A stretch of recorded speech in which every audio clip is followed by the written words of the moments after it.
Hi friends, in this video we are going to see the derivation of and the significance of specific speed in the case of Pelton-wheel turbines. So generally the each and every turbine having some different characteristics curves and the different shape, blade angles, etc.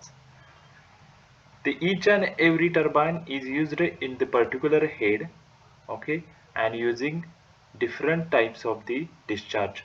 Some turbines will require more head and the less discharge. Some turbines will require more discharge and the less head. Okay, so whenever we have to compare those two turbines which are acting in the different conditions like the Pelton-wheel turbine and the Francis turbine, or the Pelton-wheel turbine with the Kaplan turbine, or the vice versa. So in that case we should compare those two turbines by using the term specific speed. Okay, so as it is defined, the specific speed is the speed of the turbine which is identical in the shape, geometric dimensions, blade angles, gate openings, etc. So with the actual turbine, but of such a size that it will develop a unit power when working under the unit head. Okay, so it is the speed of the turbine when the turbine will working under the unit head, and it must be develop a unit power under that particular head. So this specific term is used to comparing the different types of the turbine, as every type of turbine will have the different specific speed. The particular Pelton wheel turbine will have the different specific speed, Kaplan will have the different one, and the Francis will have the different one. And this particular term plays a very important role for selecting the type of the turbine for the particular hydroelectric power plant, and what are the head is available in that particular case. Also it will helps to predict the performance of that particular turbine. Okay, so generally the final equation for the specific speed is given by ns is equal to under root n square p upon h raised to 5 by 2. Okay, whereas ns is the specific speed of the turbine, h means the net head, this is the net head on the turbine, n capital N means the speed of the turbine, and the capital P is given by the power developed by the turbine. So by using this formula we can get the value of specific speed. Now this specific speed particular term is used to predict the performance of a turbine and to compare the different types of the turbine. In this particular table you can see the different types of these specific speeds for the different types of the turbine. So the Pelton wheel turbine with a single jet will have the specific speed 8.5 to 30. This is the range of the specific speed. For the Pelton wheel with two or more jets, the specific speed value will increases. Francis turbine it is around 51 to 225, and for the Kaplan or a propeller turbine it is the maximum, that is the 255 to the 860 rpms. Okay, so these are the values of the different types of the turbines. Now we have to derive that particular formula. Okay, so this is the derivation of the specific speed. Now generally you know the efficiency, overall efficiency is given by the shaft power, which is the power developed by the turbine, upon the water power, means the power given by the water to the runner. Okay, now we have to explain express water power in the kilowatts and the shaft power also in the kilowatt. Okay, that is equal to power developed upon water power, which is given by the rho qgh upon 1000. This 1000 divided for the convert that power in from watt to the kilowatt. Okay, so from this particular one we know the efficiency, overall efficiency is equal to the power developed upon rho QGH divided by 1000. Okay, so from that we can get the expression for this power developed by multiplying this term on the left hand side. So here power developed is given by is equal to overall efficiency into rho QGS divided by 1000.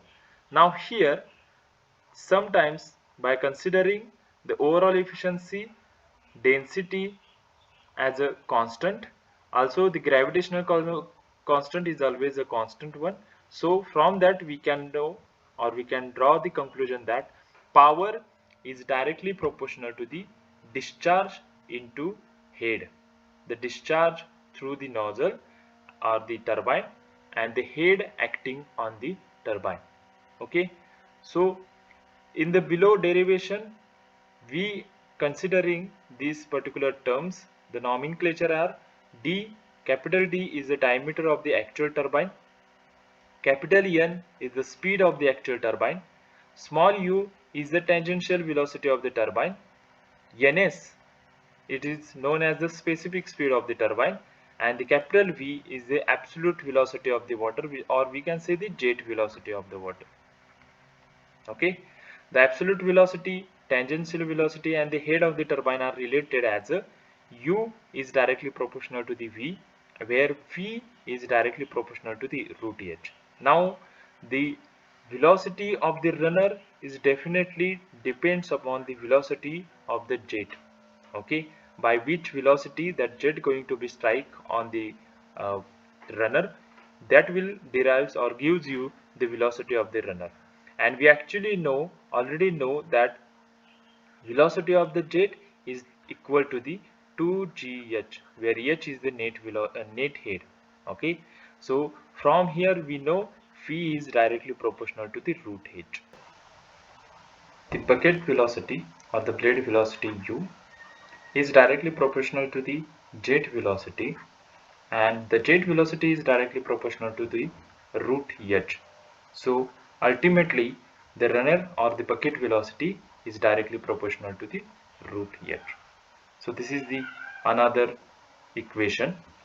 After that we already know the runner velocity we can find out by using this formula, that is the pi d n upon 60. Okay, so by using that one we can say the bucket velocity is directly proportional to the dn, product of diameter of the runner into the speed of the runner. This is the another equation. So from these two equations we can write down the root h is directly proportional to the d into the n. Okay, and just misplacing this speed on the or taking the speed on the left hand side, we can write it down, diameter is directly proportional to the root h upon the speed of the runner. That is the next equation.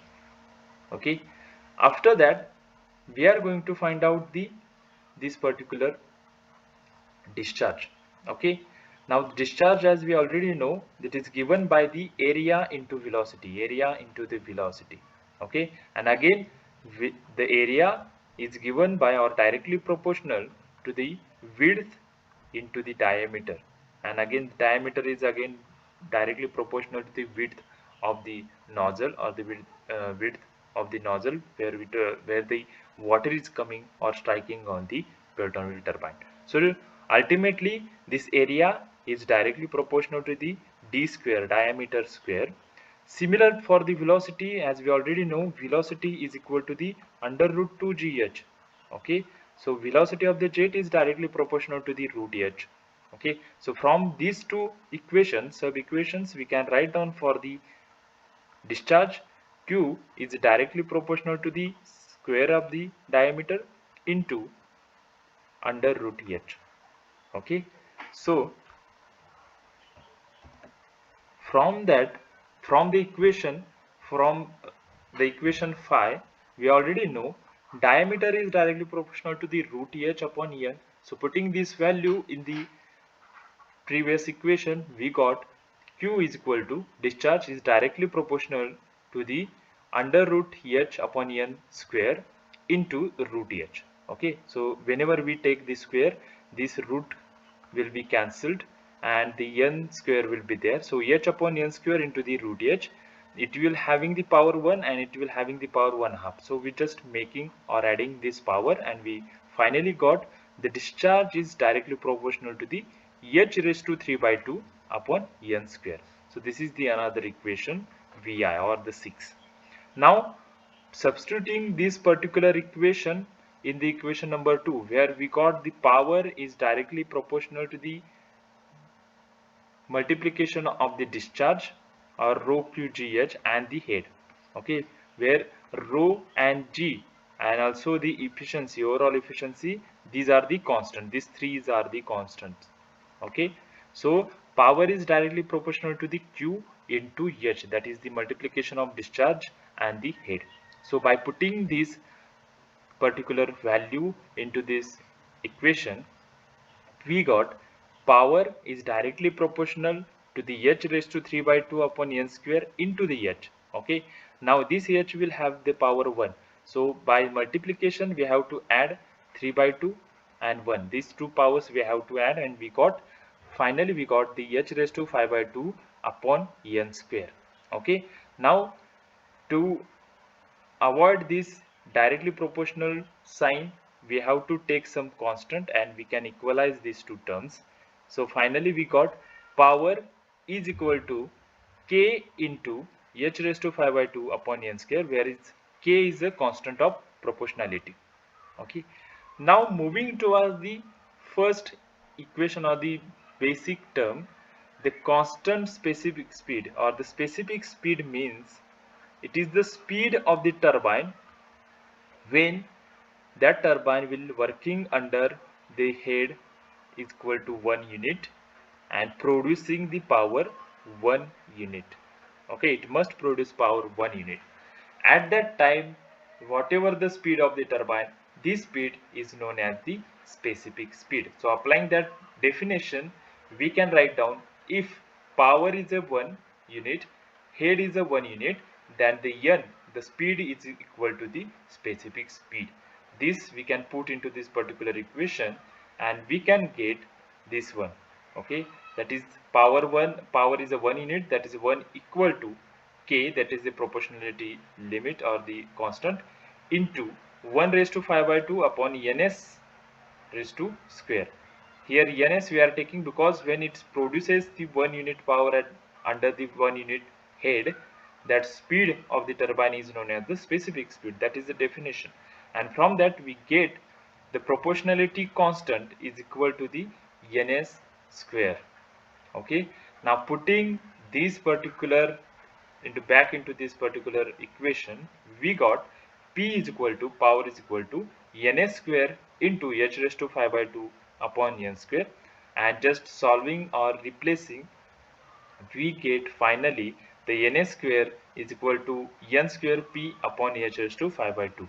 Okay, this is the specific speed.